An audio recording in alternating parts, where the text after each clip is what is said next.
are the 9 habits of highly successful top 1% women. You see, I picked up on some of these habits by spending time with countless millionaire female business owners. And I also learned some of them the hard way by going from making $50,000 a year in a job that I hated to today having a $100 million net worth by the age of 30. So let's talk about 9 high performance habits that can completely change your life. The first habit that will define your success is time control. Most people try to control everything except the one thing that matters, which is your time. It is the ultimate resource, and learning how to actually create time will change your life. When COVID first hit, this is when I entirely changed my life because I realized that I no longer could use time as an excuse. Back in the day, I used to travel constantly, so I always thought, oh, I'm not in control of my time. There's a time change that happens, which creates jet lag, which means that I eat at different times, go to bed at different times. So I wasn't working out consistently, I wouldn't stay on a diet, and I would just use the fact that I couldn't control my time as a reason to not do the things that I really wanted to do. So when lockdown occurred, I literally said to myself, I'm going to start having 5 habits, the same habits every single day. The first one was waking up before the sun rose, which every day was 5 o'clock. Then it was going to bed by 9:30 every night. Then it was doing one training and development activity every day, whether that was reading a book, learning something new, adding a sales skill. The next was I worked out every day. And the final was I stuck to a diet. Controlling your time with discipline is the biggest win you'll have in your personal life. Don't try to control things that you can't control, like your spouse, your children. Anything that you can't control will actually lead to desperation, and it will make you feel like you're losing. That brings me to my second habit, which is setting and sticking to weekly goals. I used to wake up on New Year's Day and I was completely depressed. And it had nothing to do with having too much champagne the night before. To be honest, I would wake up and feel like I had just lost something, because I did. I had lost an entire year of really making progress on the things that matter most to me. I had goals that I didn't make progress on. I had dreams and ambition, and I honestly was just so disappointed in myself when I would wake up on New Year's, because I would actually realize this. I would pull up my goals in my planner from the year before and just think, man, nothing happened here. And so why even try to do something different, because I already know that I failed. And I had this realization 6 years ago that instead of waking up the next year and being upset, I was going to do something different, which is when I created the weekly accountability meeting that I have with myself. Yes, I have a meeting with myself every single week.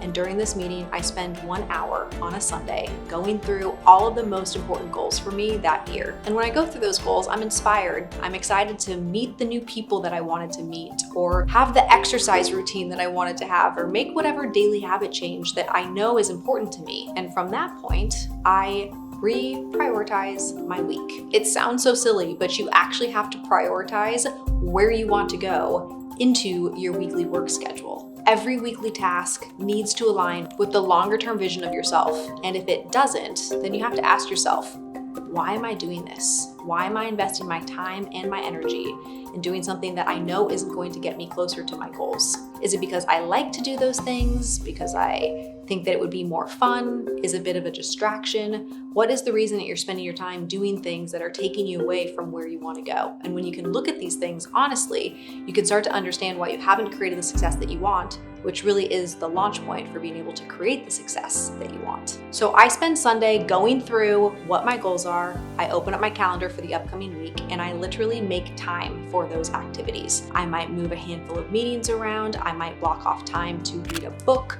to watch a YouTube video, to take a course. I quite literally make time for the goals that I had set out to accomplish for that year. So once you've prioritized your weekly activities, the next habit is to stick to the plan that you've made. You see, success isn't about huge leaps. It's actually just sticking to a plan every single day. So I've talked to you about my weekly plan, which ties to my annual goals. But every day before I leave work, I open up my calendar for the next day and I look through, what do I need to do? What do I need to not do? And I reprioritize my day. You see, sometimes things just stack and stack and stack. And then all of a sudden you have this big list of things that you're supposed to get done by the end of the week that you should have gotten done throughout the week, but you just don't because you didn't make the time. So the biggest game changer to me is actually making a plan for the next day, the night before, and I refuse to leave work. I refuse to go to bed until my plan is created so that the next day I can just work the plan. People make the mistake of doing this half the way. They either make the plan and then don't stick to it, or they don't make a plan at all and then work a lot on the wrong things. Make an effort to stick to the plan that you've made every single day, and you'll already be doing better than most people. I did not want to come into work today. I had a presentation I needed to give. I had YouTube videos I needed to shoot. I had emails and podcasts and all the stuff I needed to do. And I was like, if I didn't have all this on my schedule today,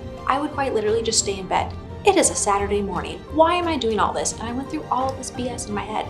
And what did I end up doing? I showed up for work. I showed up for the presentation. Why? Because it was literally scheduled. That is the hack. Put the schedule together the night before, work the schedule all day, and then rinse and repeat. And as you do this, you will find that you are making outrageous progress every day by chipping away at the things that matter to you. That brings us to habit number 4. Keep it to yourself. Life is messy, sure, but no one needs to know your business or your emotions or all of your thoughts and feelings about things.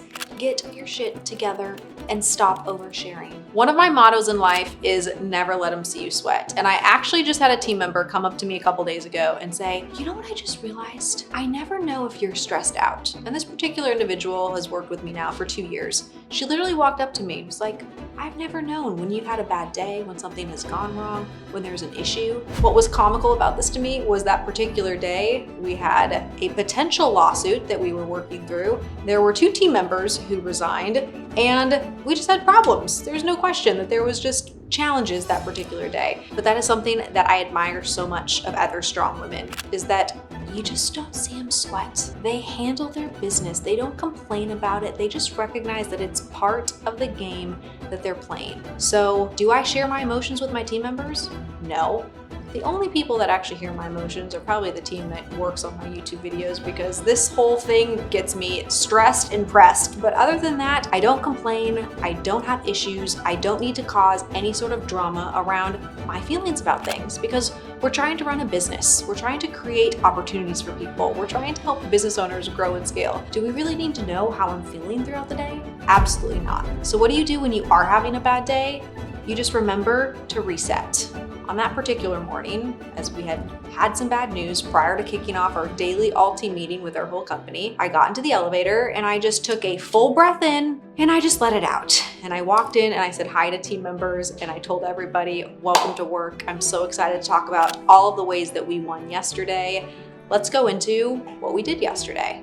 And this is how I start every single day, because my team does not need to see me sweat. My team does not need to see me frustrated. And the more that you choose to dump on other people, the more you're putting your future into their control. And ideally, you don't do that. Now, you don't have to be a robot and you don't have to pretend like everything is perfect all the time.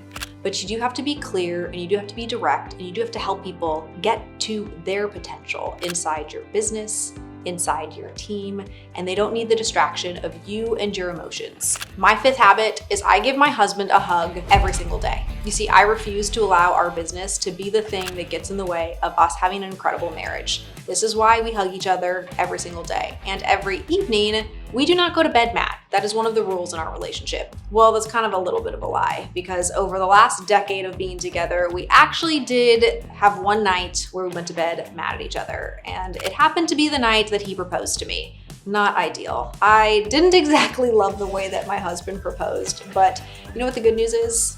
No one thing breaks a deal. And to be honest with you, even if he messed the whole thing up, which he didn't, what matters is the relationship. And what matters is the fact that we choose to be together and have an awesome relationship every single day. And this one habit of ensuring that we hug each other every morning and that we never go to bed mad at each other makes us move off of problems so fast. I don't have 2 hours or 2 days or 2 weeks to play some BS game with my husband about holding something against him that I'm pissed off about. It's ridiculous. I don't have time for that. I want to be successful. I want him to be successful. So if we're upset, we get upset really fast. It's like 5 minutes in, out, we're frustrated, we solve the problem, and then we move on to the next thing. But our rule is we start every morning, give each other a big hug, and then at nighttime, any conflict is resolved because we go to bed and we say, I love you. And to be honest, your relationship can actually benefit your success when you do it the right way. I would be nowhere near as successful as I am today without my husband. He supports me, he appreciates me, he is my biggest cheerleader. And so our relationship is the foundation of the success. It is not, I am successful and I happen to have a relationship. No. Instead, I'm successful in many ways because of the relationships that I have that help me be successful. Next up, habit 6 is habit stacking. The ultimate habit hack is to not just do one thing at a time. I like to do multiple things at a time. This is habit stacking. Well, there's 3 different ways that I use getting ready in the morning to be productive. The first is I go live on Instagram. See, while I'm doing my makeup, I can also use that time to promote my business. Now, the second way that I use my morning get ready time is when I'm not going live, I watch a video. I listen to some sort of video. This morning, it was Martha Stewart on Masterclass, where I was learning all about a day in the life of Martha Stewart and understanding how she prioritizes her time. And I learned a lot about how she thinks about developing a great product. The third way that I use putting on makeup as a way to be productive is I pay somebody to do it. At least 2 times a week, I pay somebody to do my hair and my makeup. Now, why do I pay them to do this when I can do it myself? First of all, let's be honest, they're better at it than me. But the more important part is I can make phone calls, I can do text messages, I can have full-blown meetings while somebody is doing my makeup for me. You see, most people don't stack their habits, and so they think about setting aside separate time every single day to learn something new. Well, if you just stacked your habits, you used your car ride, you used putting on your makeup, maybe it's while you're in the shower, all of these things that you already have to do, you might as well just learn something while you're doing them. Habit 7 is one that you already may be doing, and it's working out every day. This seems to be controversial nowadays, but the most successful women know that when you look good, you make more money. And the reason behind this is when you look good, you feel good. And when you feel good, you are going to do the things that are required to make more money. I have this habit of moving my body and taking control of something that you feel like you're in control of your body most days, but are you really? Are you in control of what you eat? Are you in control of going to the gym, or do you choose not to and maybe feel uncomfortable in the clothes that you wear? I hate working out. I don't know anybody besides crazy people who actually enjoy working out. It's hard, it's not fun. If you're doing it the right way, you're exhausted after the fact. To be honest, right now my calves hurt because I did a huge workout 2 days ago, a leg day, hashtag don't skip leg day, but I feel good about myself because successful people do the things that they say that they're going to do. So I make a time every single day to move my body, to go to the gym, to go to Pilates class in order to make progress on this goal. Once you pick a time, you actually show up. And if you have to pay somebody at first in order to train you, invest the money. This is how I got myself to do it because I couldn't motivate myself to get there on my own. I knew that if I was paying a coach that I was going to meet, that I was going to make the effort to get out of bed and not just snooze through my alarm. The 8th habit of successful women is they take their makeup off every night. People think it's crazy, but even if I come home at 3 a.m., which is maybe like once a year, I take all of my makeup off. I go through a full 9-step skincare routine. Now, maybe you don't need a 9-step skincare routine. You probably don't. But it's these little habits that allow you to think, I'm getting closer to the person I want to become, or I'm not. For me, I always watch that opening scene of The Devil Wears Prada, and they're all putting on their makeup, and they have these nice New York penthouses where they're perfectly picking out their outfits with their heels, with their matching lingerie. It was like 10 out of 10 goals. And I thought those women the night before had enough control of their time where they take their makeup off and they have a great skincare routine.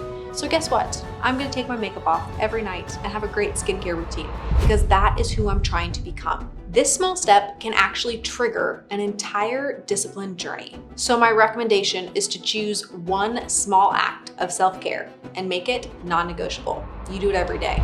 That brings us to our final habit of successful women, which is choosing your best outfit every single day. I never dress like a bum because my outfit determines my success. That's what I choose to believe every day.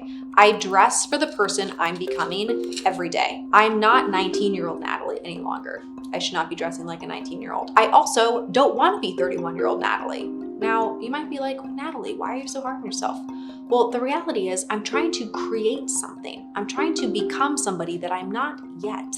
The way I view this is I dress today as if I'm 10 years older. So what does 41-year-old Natalie wear? What responsibilities does she have? What type of perception do people have of her? Okay, great. I'm going to pull that into today. And if I have clothes in my closet that no longer serve or no longer fit pun intended, my goals. If a clothing item or an outfit or even a piece of furniture in your house doesn't fit the version of you that you want to become, remove it from your life immediately. One of the things I like to do is a daily fit check. I motivate myself in the morning. I put something on that I love and I purposely construct the outfit to think about who am I becoming? How do I promote this person that I'm becoming so that I bring more opportunities for that person today? And if you don't really know where to start with this, find a role model. I started with a Pinterest board where I would pin all of these badass women who I wanted to become into a board, and I would just look at their outfits. Are they wearing structured blazers? Are they wearing pantsuits? How do they dress? How do they show up?